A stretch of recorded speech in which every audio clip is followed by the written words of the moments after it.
கைலாயமே தமிழ்நாட்டுக்கு வந்த கதை தெரியுங்களா? ஆமா, நம்முடைய திருநாவுக்கரசர் அப்படின்னு சொல்லக்கூடிய சைவ சமய குரவர்கள் ஒருவரான இந்த நாவுக்கரசருக்காக கைலாயமே இங்க வந்து காட்சி கொடுத்தது. எப்படின்னா, இந்த திருநாவுக்கரசர் சமண மதத்துல இருக்காரு.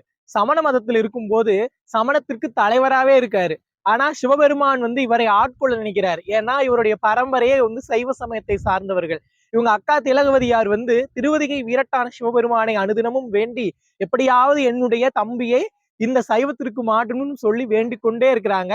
அதன் அருளால சிவபெருமான் போய் இவருக்கு வந்து சூளை கொடுத்து ஆட்கொண்டு கூட்டி கொண்டு வராரு சைவத்துக்கு. இப்படி கூட்டி கொண்டு வந்த பிறகு சைவத்தில் பல அற்புத தொண்டுகளை எல்லாம் செய்யறாரு. இப்படி செஞ்சுக்கிட்டே இருக்கும் போது ஒரு நாள் கைலாயத்தை பார்க்கணுங்கிற ஆசை இவருக்குள்ள வருது.